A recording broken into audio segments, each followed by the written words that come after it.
Governor Newsom entered the Senate hearing room with the practiced ease of a man accustomed to friendly audiences, but the atmosphere in Washington was decidedly colder than the sunny acclaim he was used to in California.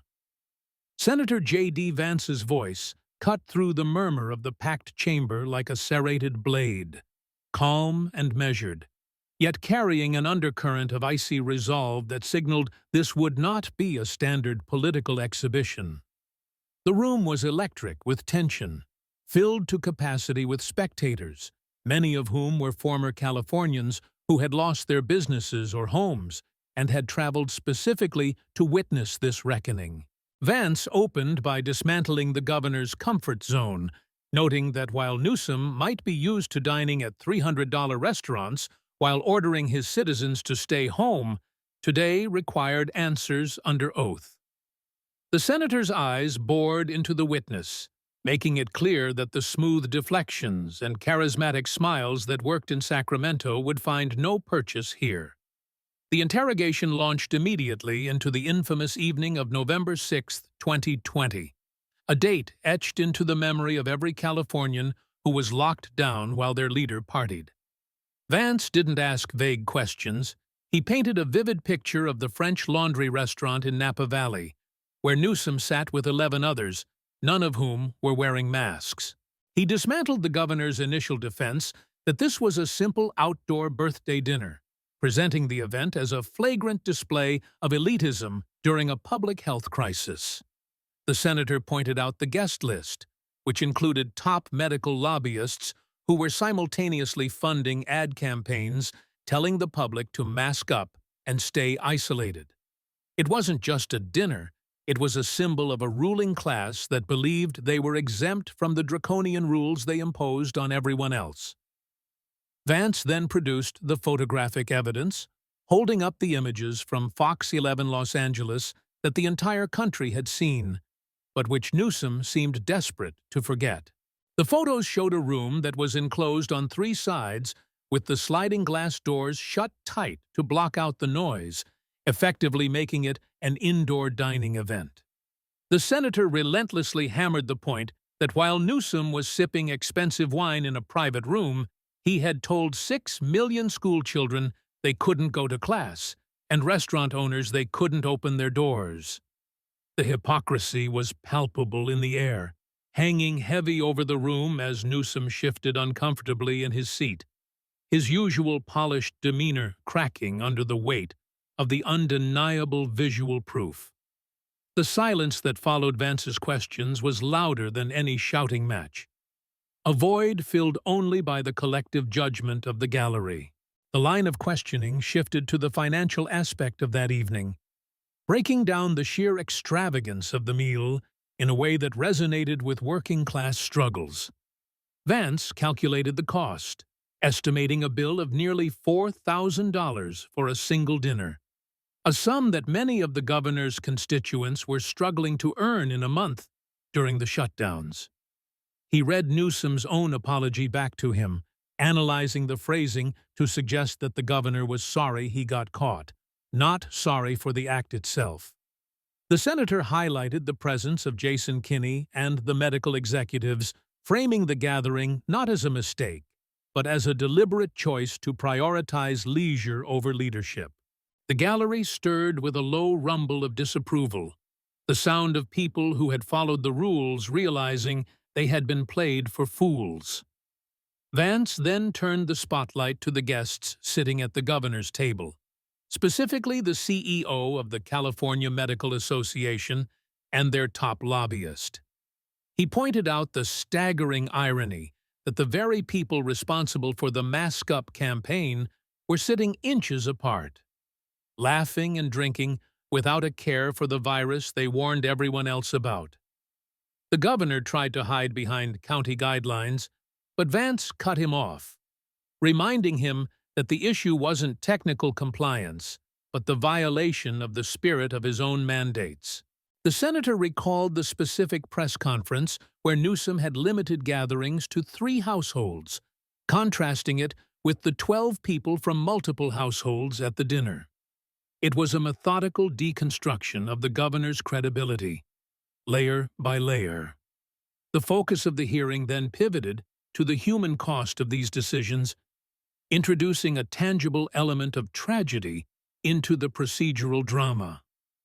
Vance lowered his voice, dropping the aggressive tone for one of dangerous quiet, as he introduced Maria Chen, a woman sitting in the third row of the gallery. He described her life as a restaurant owner in Sacramento, a woman who had followed every rule, applied for every grant, and drained her savings to keep her dream alive during the lockdowns. As Maria stood, the room saw the face of the victims Newsom had ignored, a woman whose livelihood was destroyed by the very orders the governor had flouted. Vance let the contrast sit in the air. Maria losing everything in bankruptcy, while Newsom enjoyed a fine dining experience that cost more than her monthly profit. Newsom refused to look at Maria, his gaze fixed on the table in front of him, his jaw working as he tried to maintain his composure in the face of raw, personified grief. Vance detailed the timeline of Maria's ruin, noting that her foreclosure happened just months after the governor's dinner, a direct result of the extended closures he mandated. The silence stretched on for 30 agonizing seconds, a lifetime in a hearing room, forcing everyone to dwell on the unfairness of the situation. Vance dismissed the mistake defense, labeling the governor's actions as a conscious choice of elitism over leadership. It was a devastating characterization that stripped away the political veneer and exposed the moral rot underneath.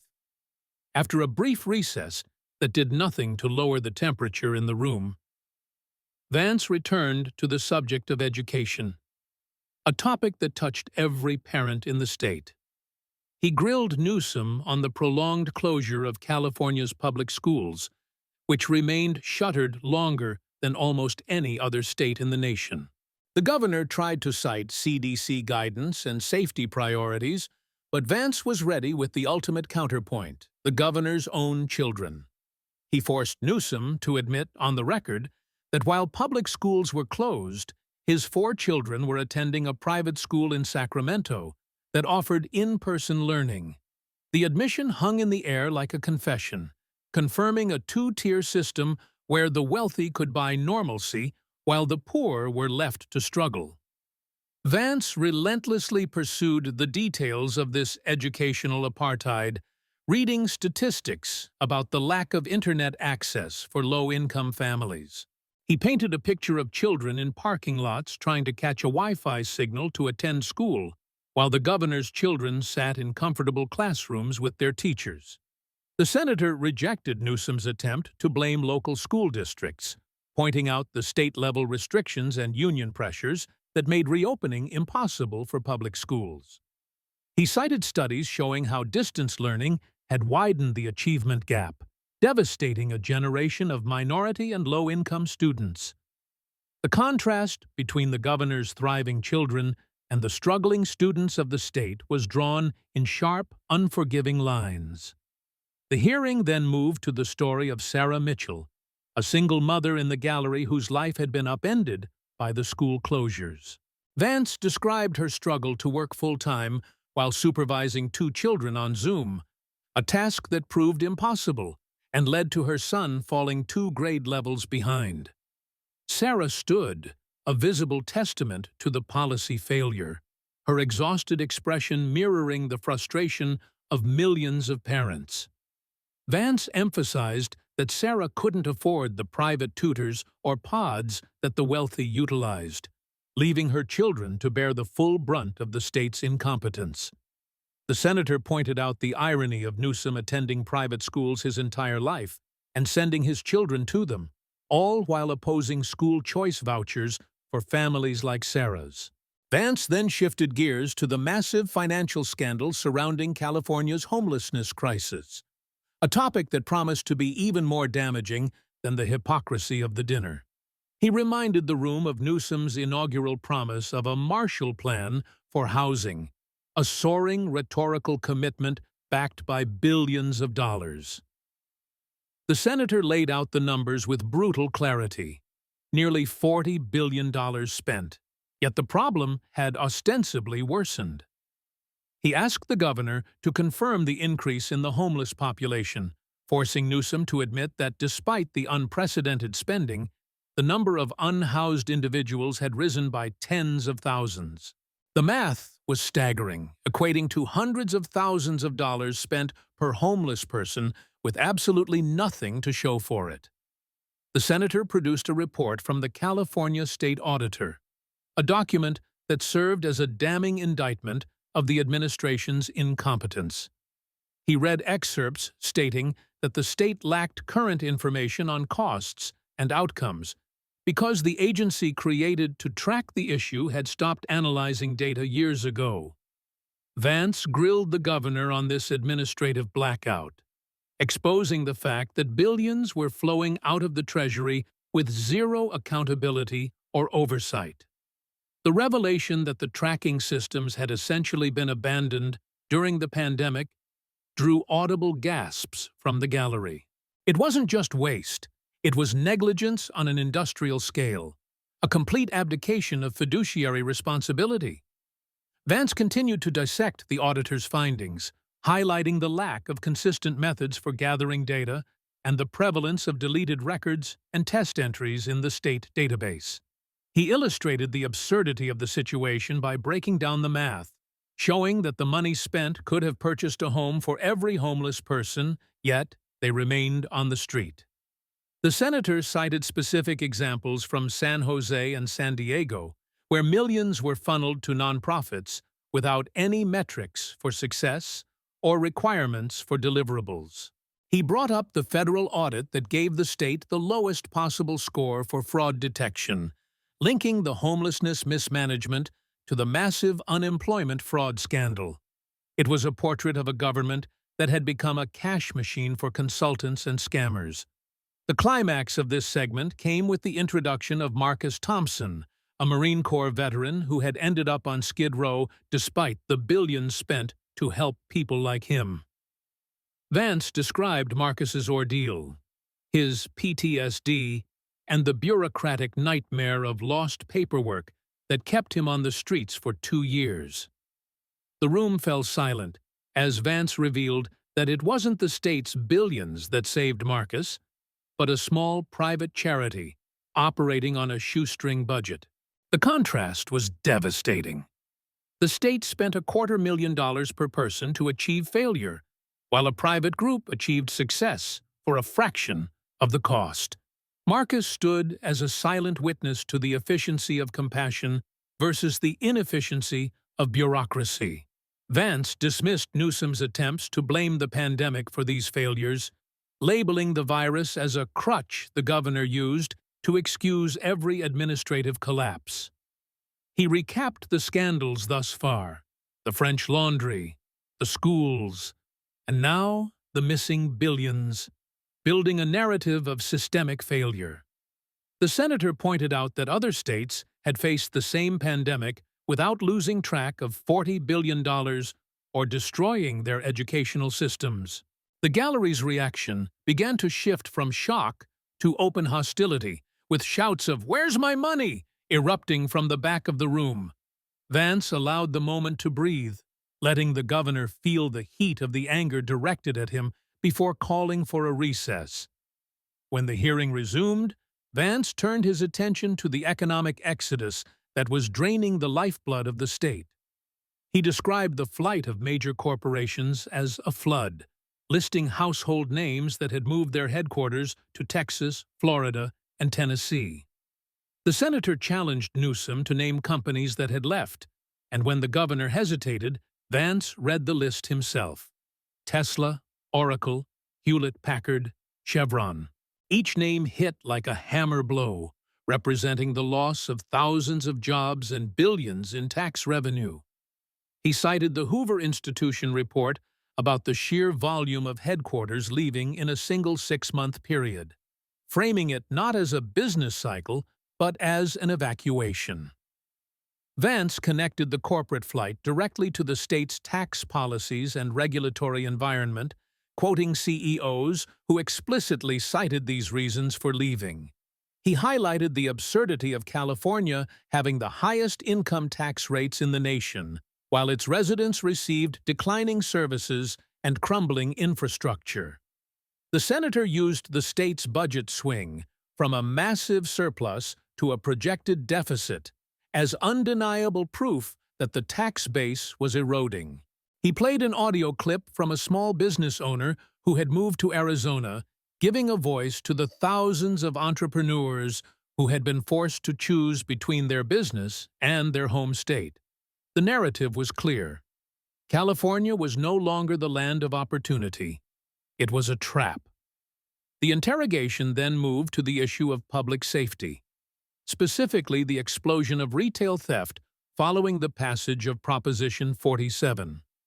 Vance dismantled the deceptive title of the Safe Neighborhoods and Schools Act, explaining how it had effectively legalized shoplifting by removing meaningful consequences. He described the reality of store owners watching helpless as thieves walked out with merchandise, knowing the police wouldn't respond to misdemeanors. The senator questioned Newsom's support for the proposition, forcing him to admit his role in championing the policy that had unleashed chaos on retail districts. Vance cited statistics showing massive increases in theft and burglary across major cities, directly contradicting the governor's claims of progress.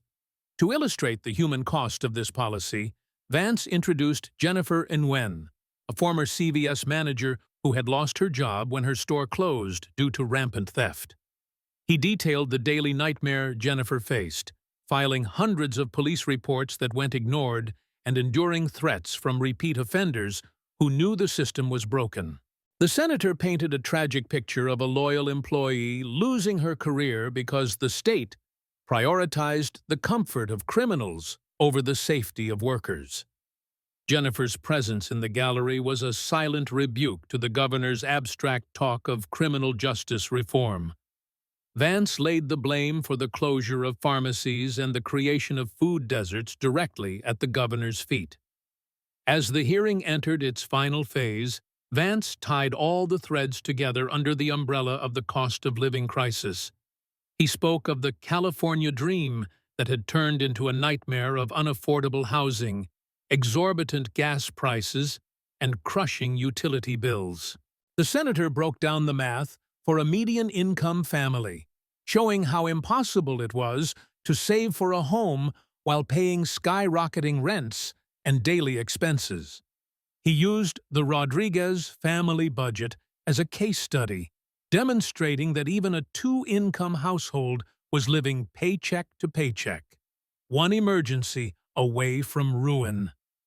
The disconnect between the governor's rosy economic rhetoric and the gritty reality of his constituents was laid bare. Vance's closing statement was a tour de force, a personal and political indictment that contrasted his own impoverished upbringing with Newsom's life of privilege. He spoke of the two-tier system Newsom had created, one for the wealthy who could afford private schools and fine dining, and another for the working class who were crushed by the consequences of those policies. The senator listed the 6 major failures: hypocrisy, education, homelessness, business exodus, crime, and cost of living, weaving them into a single narrative of betrayal.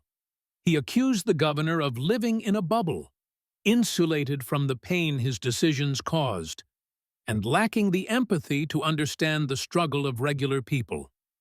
The impact of the hearing was immediate and explosive, with social media lighting up with clips of Vance's dismantling of the governor. The French Laundry and 40 billion moments trended nationally, piercing the carefully curated image Newsom's team had tried to maintain. News outlets across the political spectrum, from Fox to CNN, characterized the event as a devastation, noting that the evidence was too overwhelming to spin. The governor's political ambitions, once aimed at the White House, evaporated in the span of 3 hours, the exposure of his record serving as a permanent anchor. Major donors began to quietly pull away, sensing that the governor was now a liability rather than an asset. In the aftermath, The victims who testified found their own forms of justice and redemption, independent of the state that had failed them. Maria Chen received backing from a private investor who saw her story, allowing her to reopen her restaurant to overwhelming community support. Marcus Thompson found work and stability through a veteran-owned construction company, eventually starting a nonprofit that helped others bypass the state bureaucracy he had suffered under. Jennifer Nguyen became a vocal advocate for retail workers, her op-eds in major newspapers shifting the conversation on crime policies and contributing to the rollback of Proposition 47. Their stories became symbols of resilience, proving that while leadership might fail, the community's spirit remained unbroken. The political fallout for Newsom was a slow, agonizing decline, marked by a loss of credibility and a growing chorus of calls for change within his own party. The budget deficit ballooned as predicted, and the exodus of businesses continued, serving as a constant reminder of the hearing's warnings. Proposition 36 passed by a landslide, a direct repudiation of the governor's soft on-crime stance, further isolating him from the electorate. He finished his term as a diminished figure, his legacy defined not by his soaring rhetoric, but by the cold, hard facts presented in that Senate hearing room. The event stood as a watershed moment for accountability, a demonstration that even the most polished politician could not hide from the truth when confronted with evidence and the voices of the people they had left behind. Ultimately, the hearing was more than a political takedown. It was a vindication for the millions of Californians who had felt unheard and unseen for years. It proved that facts still mattered, that hypocrisy could be exposed, and that the voices of the working class could pierce the bubble of the elite. The detailed testimony of the victims, combined with Vance's relentless pursuit of the truth, created a historical record of governance gone wrong. It served as a warning to leaders everywhere that power without accountability is fragile, and that, eventually, the bill for negligence always comes due. The echoes of that day would ring for years, a testament to the power of asking the right questions and demanding real answers. The silence inside the governor's mansion in the days following the Senate hearing was not the quiet of peace, but the suffocating stillness of a tomb before it is sealed. Staff members moved through the hallways with their heads down, eyes fixed on their phones, refreshing feeds that seemed to contain nothing but an endless loop of their boss being dismantled on national television. The phones in the press office had stopped ringing with requests for comments and had started ringing with demands for explanations, a subtle shift that signaled the end of the media's long love affair with the administration. Gavin Newsom sat in his office, the blinds drawn against the relentless California sun, watching the cable news segments that analyzed his political demise with the clinical detachment of coroners examining a corpse. He had survived scandals before, weathered the storms of hypocrisy and recall efforts. But this was different, because the foundation of his governance, the claim of competence, had been shattered by a calm man from Ohio with a binder full of receipts. In Washington, Senator Vance was not taking a victory lap. He was preparing the second phase of an operation designed to do more than just embarrass a political opponent. He knew that a Senate hearing, no matter how viral, could fade from the public consciousness if it wasn't followed by concrete institutional action that forced the issue to a legal breaking point.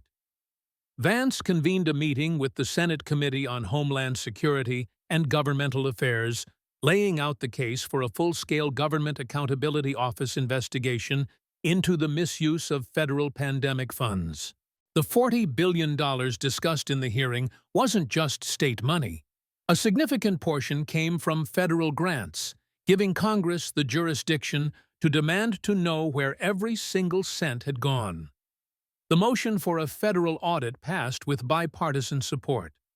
a rare occurrence that signaled just how toxic the governor's brand had become, even to his own party members who needed to distance themselves from the blast radius. Back in Sacramento, the announcement of the federal audit hit the state agencies like a meteor strike, triggering a panic that rippled through the bureaucratic layers of the homelessness and housing departments. Mid-level administrators, the ones who had quietly deleted records or ignored the lack of data tracking, suddenly found themselves consulting personal lawyers and updating their resumes.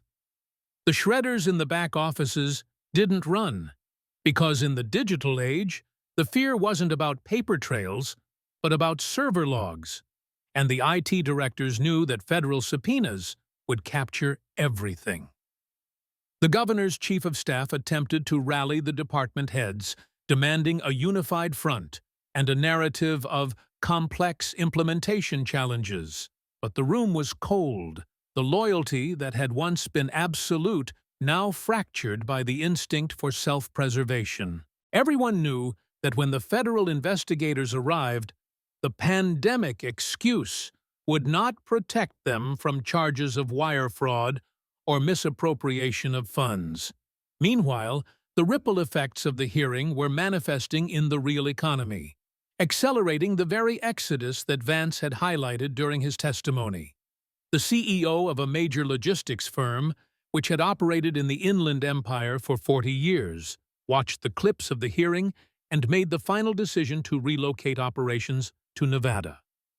It wasn't a decision made in anger, but in the cold light of the realization that the state's leadership was not just expensive, but fundamentally broken and incapable of self-correction. He called his leadership team into the boardroom and laid out the timeline for the move, citing the lack of infrastructure investment and the rising crime rates that the governor had dismissed as right-wing talking points. 2,000 jobs were slated to leave the state within 18 months, a direct subtraction from the tax base that was already bleeding out, leaving a hole that no amount of positive rhetoric could fill. The cultural shift on the streets was even more profound, as the sense of inevitability regarding the state's decline began to lift, replaced by a surging demand for accountability. The Recall Newsom tables, which had been lonely outposts in supermarket parking lots, were now swarmed by people who had never engaged in politics before, from suburban moms to disaffected union workers. They weren't signing the petitions out of partisan loyalty. They were signing because they had seen the math, the undeniable equations Vance had presented, and they realized they were on the losing side of the governor's ledger. The signature count skyrocketed, surpassing the required threshold in record time, fueled by a grassroots army that required no funding because they were driven by the sheer energy of vindication. It was a populist revolt in the truest sense, crossing racial and economic lines, united by the shared experience of paying more to live in a state that functioned less. Maria Chen found herself at the center of this movement, not as a political prop, but as a reluctant symbol of the resilience that the governor had tried to crush. Her reopened restaurant became a pilgrimage site for people who wanted to touch the reality of the story they had seen on screen, to eat a meal that represented defiance against the machine. She didn't give speeches or run for office. She simply cooked, managed her staff, and greeted every customer with the weary warmth of someone who has survived a war. But her presence was political in itself, a daily demonstration that the government's power to destroy was not absolute, provided that regular people refused to stay down. When a local news crew asked her about the renewed recall effort, she didn't use talking points. She just pointed to the closed sign of the business next door and said, "We need leaders who open doors, not close them." The governor's response to the growing crisis was a frantic attempt to pivot, a whirlwind of press releases and new initiative announcements that rang hollow against the backdrop of the hearing. He announced a homelessness accountability unit, a cruel irony that only served to remind voters that he had spent years without one, effectively admitting his prior negligence. He toured a cleared encampment in Los Angeles, wearing aviator sunglasses and a crisp white shirt. But the optics backfired when activists pointed out the homeless individuals had merely been moved 2 blocks away for the photo op. The magic was gone. The camera lens that had once loved him now seemed to expose every flaw, every insincere gesture, every moment of hesitation. The electorate had seen the man behind the curtain, and they could no longer be dazzled by the special effects of his communication team. As the federal auditors landed in Sacramento, the atmosphere shifted from political crisis to legal siege, with subpoenas flying like shrapnel into the offices of state contractors and non-profit executives. The auditors weren't interested in the governor's philosophy or his excuses about the complexity of the issue. They were interested in bank transfers, invoices, and deliverables that never materialized. They found a labyrinth of shell companies and consulting firms that had absorbed millions in fees for strategic planning without ever housing a single human being. The investigation quickly zeroed in on the lack of fraud prevention that Vance had highlighted, uncovering a ring of identity thieves who had siphoned off housing funds using the names of deceased residents. The headlines went from political trouble to criminal probe, and the governor's poll numbers entered a freefall that no amount of campaign spending could arrest. The turning point for the Democratic Party establishment came during a quiet, off-the-record dinner in San Francisco, attended by the state's most powerful donors and labor leaders.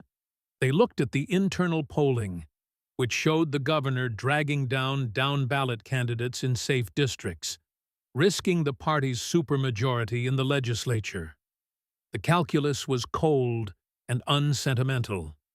Newsom had become a toxic asset, a liability that threatened to capsize the entire progressive project in California if he wasn't jettisoned. They decided to stop defending him, to let the recall process play out without the massive infusion of cash that had saved him the first time.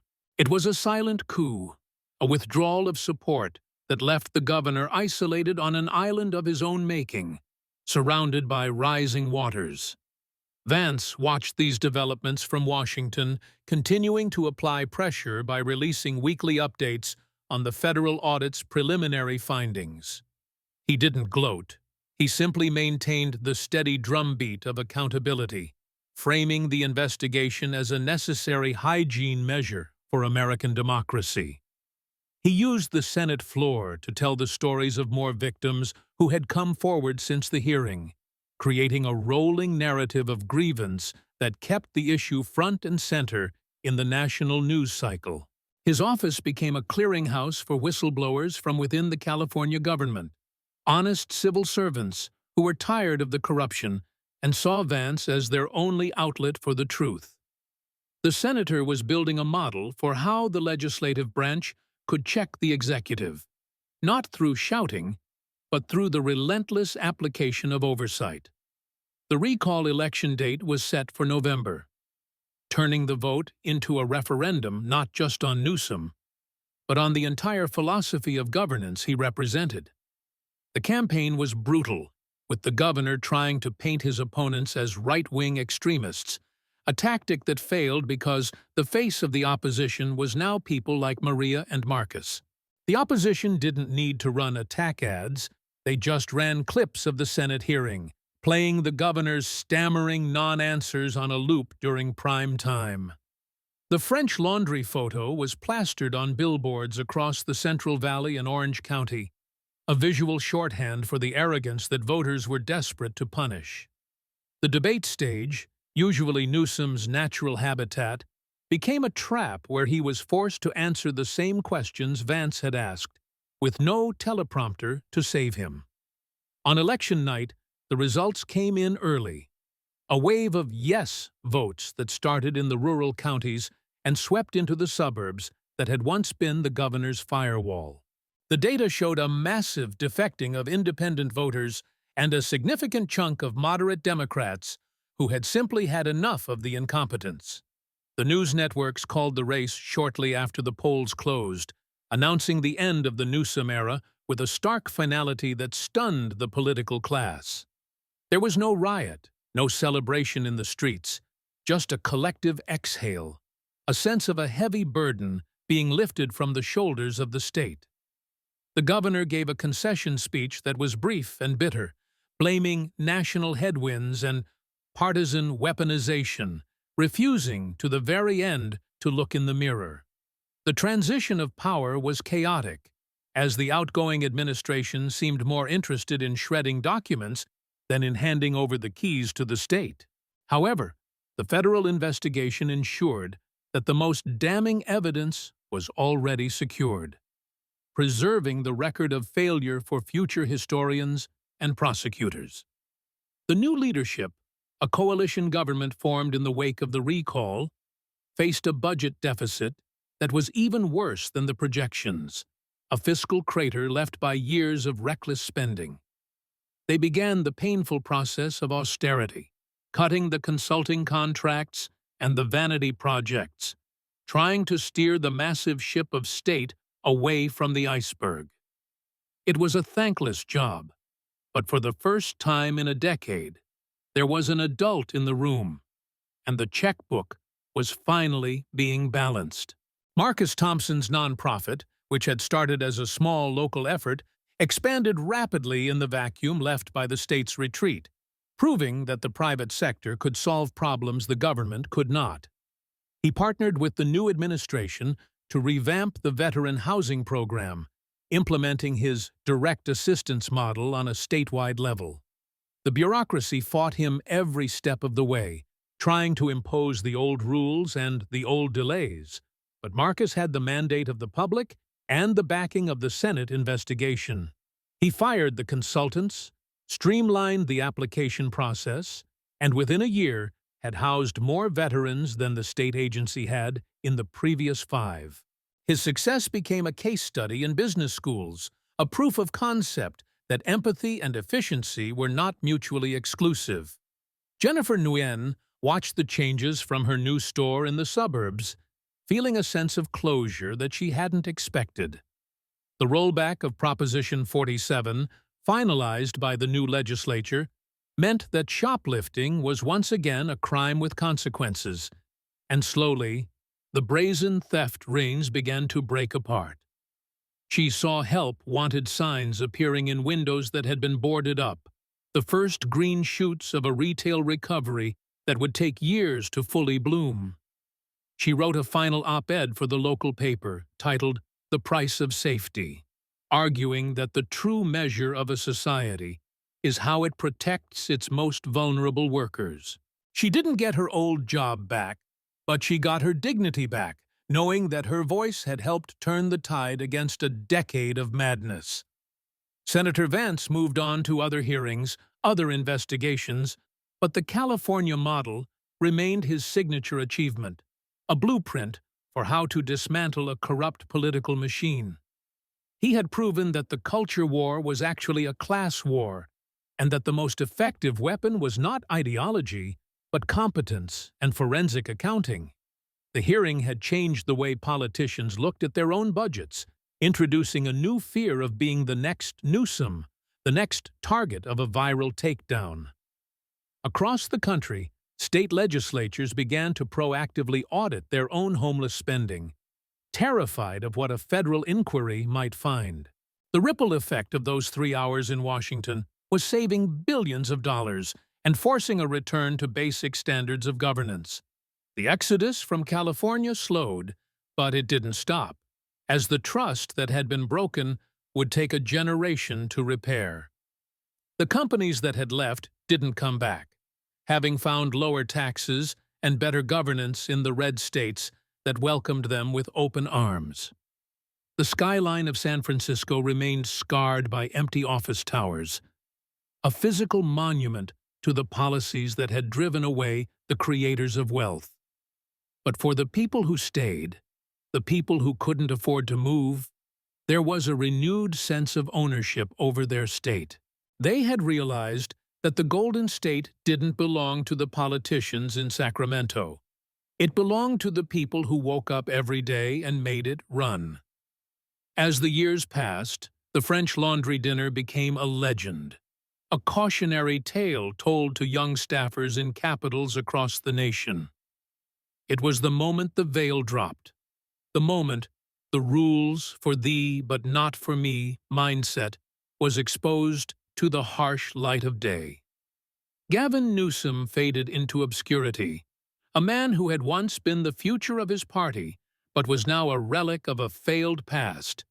He tried to launch a podcast, tried to write a memoir, but the audience wasn't there because nobody wanted to hear from the captain who had crashed the ship. He lived out his days in a comfortable exile, wealthy but irrelevant, the ultimate punishment for a man who craved the spotlight above all else. Maria Chen eventually retired, handing the keys of her restaurant to her daughter, who ran it with the same fierce dedication to quality and rules. On the wall near the entrance, framed in simple glass, was a screenshot from the Senate hearing, showing Maria standing in the gallery while the governor looked away. It wasn't there to gloat. It was there to remind every customer that they had a voice, and that even the most powerful men in the world could be brought down by a single honest question. The restaurant thrived, not just because the food was good, but because it stood for something real in a world that often felt fake. It was a small victory, perhaps, in the grand scheme of history, but to Maria, it was everything. The federal investigation concluded 2 years later with a scathing report that resulted in 34 indictments of state officials and contractors. The Department of Justice recovered nearly $4 billion in fraudulent payments, a record sum that justified every minute of Vance's grilling. The Marshall Plan for homelessness was officially scrapped and replaced by a decentralized model that prioritized treatment and shelter over housing-first ideology. The streets didn't clear overnight, but the visible despair began to recede, replaced by a system that actually tried to help rather than just manage the decline. It was the hard, unglamorous work of repair, the kind of work that doesn't get you a Vanity Fair cover, but does get you a functioning society. In the end, the story wasn't about the fall of a governor, but about the awakening of a citizenry that had been asleep at the wheel. They learned that democracy isn't a spectator sport, and that if you don't hold your leaders accountable, they will steal your future and call it progress. The hearing was the spark, but the people were the fire, burning away the dead wood of a corrupt establishment to make room for new growth. And as the sun set over the Pacific, casting long shadows across a state that was scarred but still standing, there was a sense that the worst was over. The fever had broken, the illusion was shattered, and the hard work of rebuilding the California dream had finally, truly begun. The legacy of the hearing extended beyond the borders of California, becoming a case study in political science courses about the dangers of one-party rule. Professors played the clips to students, dissecting the body language, the evasion tactics, and the ultimate futility of spin in the face of hard data. A new generation of leaders emerged, modeled not on the slick charisma of the past, but on the data-driven populism that Vance had weaponized. They ran on platforms of auditing the government, of zero-based budgeting, of metrics and accountability, finding a receptive audience in a public tired of broken promises. The political realignment was subtle but profound, shifting the axis from left versus right to insiders versus outsiders, a conflict where the outsiders finally had the ammunition to win. In the quiet corners of the state, the victims of the governor's policies found their own quiet peace, no longer defined by what they had lost, but by what they had reclaimed. They gathered at barbecues and community centers, sharing stories not of trauma, but of the fight back, the moment they stood up and said, "No more." They were the veterans of a domestic war, carrying the invisible medals of those who had faced down power and won. And in their laughter, in their resilience, in their refusal to be victims any longer, lay the true future of the state. The governor was gone, but the people remained. And that, in the final analysis, was the only victory that mattered. As history turned the page, the era of performative politics began to wane, replaced by an era of receipts. The voters had learned the most important lesson of all, that a leader who cannot answer a simple question about where the money went is not a leader but a liability. They kept their eyes open, their receipts ready, and their memories sharp, ensuring that the next time a politician tried to sell them a fantasy while destroying their reality, they would be ready. The Senate hearing room was empty now, the lights turned off, the cameras packed away, but the echo of the gavel still rang out. A permanent warning to anyone who dared to forget who they worked for. The people were watching, and this time, they wouldn't blink. The winds of accountability that had started in a Senate hearing room in Washington did not stop at the California state line. They gathered speed as they swept eastward, carrying the scent of ozone and inevitability into the corridors of power in Chicago, Albany, and New York City. For decades, the political machines in these strongholds had operated on a principle of mutual assured destruction. You don't look at my books, and I won't look at yours. But the Vance precedent had shattered that delicate truce. Local investigative journalists, emboldened by the national attention on state-level corruption, began to dig into their own city's emergency spending with a ferocity that hadn't been seen since the days of muckraking. In Chicago, a freelance reporter simply applied the same math Vance had used, dividing the homeless budget by the number of homeless individuals, and published the results on a Substack that garnered more views in 24 hours than the mayor's State of the City address. The number was different, but the story was the same.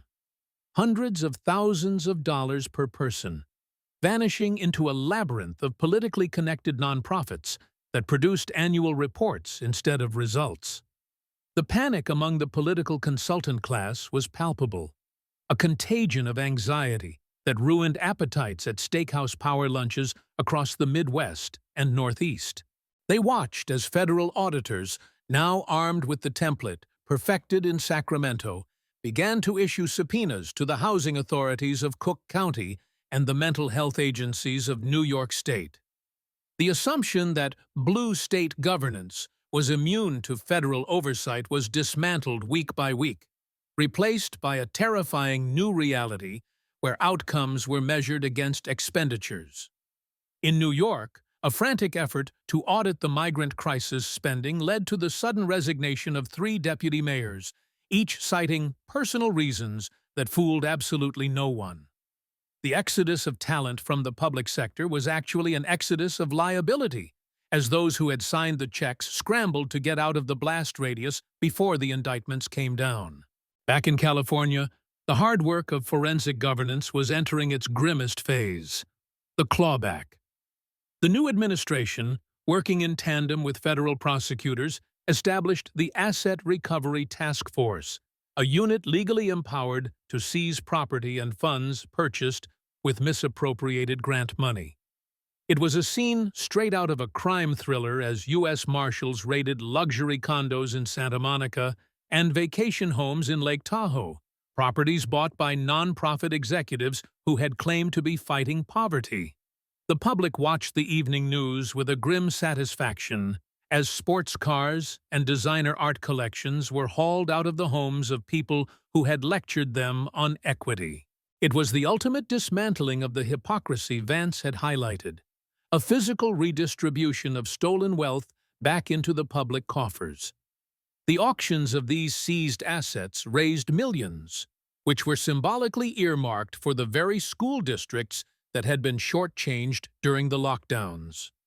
The legal proceedings against the architects of the homeless industrial complex turned into the trial of the century, televised gavel to gavel. The defense attorneys tried to argue that the lack of data was merely administrative incompetence, not criminal intent. But the prosecution had the emails. They displayed internal communications where executives joked about the bottomless bucket of state funds and discussed how to manufacture data to satisfy the minimal reporting requirements. The jury, composed of everyday citizens who had stepped over needles and encampments to get to the courthouse, was in no mood for nuance. The verdicts came back guilty, count after count of wire fraud, embezzlement, and conspiracy. The sentencing phase was harsh, sending a message that the era of impunity was over. These weren't just white-collar crimes. They were crimes against the social fabric, thefts of the public trust that carried a heavy price. As the legal dust settled, the cultural landscape of California began to undergo a painful but necessary evolution. The housing-first orthodoxy, which prioritized giving unconditional apartments to addicts without requiring treatment, was replaced by a treatment-first model championed by the new coalition government. It was controversial at first, met with protests from the remaining activist class, but the results silenced the critics. Encampments weren't just swept, they were triaged. Social workers, now partnered with law enforcement rather than fighting them, assessed individuals for mental health holds or drug diversion programs. The open-air drug markets that had blighted the Tenderloin and Skid Row were systematically dismantled, not by pushing the problem elsewhere, but by arresting the dealers and compelling the users into mandatory rehabilitation. It wasn't pretty, and it wasn't perfect, but for the first time in 10 years, parents in San Francisco felt safe letting their children walk to school alone. The economic recovery was slower, a grinding slog against the headwinds of global inflation and the state's tarnished reputation. However, the repeal of the most draconian anti-business regulations began to bear fruit in unexpected sectors. A new wave of hard tech manufacturing, defense aerospace, advanced robotics, and biotech began to take root in the Central Valley, drawn by the cheaper land and the new administration's promise of fast-tracked permits. The Green Tape Initiative, which slashed the environmental review time for industrial projects from 5 years to 6 months, became the gold standard for regulatory reform. It turned out that you could protect the environment without deindustrializing the economy, a lesson that the previous administration had refused to learn. The jobs that returned weren't the software coding gigs of Silicon Valley, but the welding and machining jobs that built a middle class, offering a lifeline to the regions that had been left behind. Senator Vance, observing from Washington, used the California turnaround as the foundation for a new national policy platform. He introduced the Federal Grant Accountability Act, legislation that required any state receiving federal funds to implement real-time, blockchain-based tracking of every dollar. The bill faced fierce opposition from the lobbying groups that fed at the trough of government spending, but the momentum was on Vance's side. He argued that transparency was not a partisan issue, but a fiduciary duty. The bill passed, fundamentally changing the relationship between Washington and the states. No longer would the federal government be a blind ATM, it would be an investor demanding a return on investment. The era of the blank check was officially dead. In the political arena, the fallout reshaped the 2028 presidential cycle. The Democratic primary, usually a coronation for the heir apparent, became a bloodbath of introspection. The candidates were forced to answer the Vance question in every debate. Can you account for the spending in your home state? Those who offered platitudes or deflections were savaged by a press corps that had rediscovered its teeth. The eventual nominee was a moderate governor from a purple state who had embraced the audit culture, running on a platform of competence and consequences. The Republican side, energized by Vance's success, adopted the anti-corruption crusade as their central plank, moving away from purely cultural grievances to a focus on administrative excellence. The election wasn't about right versus left, it was about the accountable versus the entrenched. Back in Sacramento, the ghost of the old regime still lingered in the empty office buildings downtown, which were slowly being converted into residential units. The remote work revolution, accelerated by the pandemic policies Newsom had championed, had permanently altered the city's geography. But instead of fighting it, the new city planners embraced it, rezoning the business district to create a vibrant, mixed-use neighborhood where state workers lived, ate, and shopped. The ghost town moniker faded, replaced by a cautious optimism. Maria Chen's restaurant opened a second location in one of these converted lobbies, serving lunch to a new generation of civil servants who understood that they served the public, not the other way around. Marcus Thompson's veteran nonprofit grew into a national model, advising the Department of Veterans Affairs on how to modernize its intake systems. Marcus himself was invited to testify before Congress, sitting in the same chair where Newsom had sat, but receiving a very different reception. He didn't speak with the polished legalese of a politician, he spoke with the blunt honesty of a Marine. He told the committee that the problem wasn't a lack of empathy, but a surplus of bureaucracy. You can't hug a child with a spreadsheet, he told them. But you can't feed them with a press release either. You need logistics. His testimony became mandatory viewing at the VA, a reminder that the mission was to serve the veteran, not the system. Jennifer Nguyen took her advocacy a step further, running for a seat on the city council in her suburban district. She ran a campaign on a shoestring budget, knocking on doors and telling her story of the CVS closure. She didn't have big donors, but she had credibility.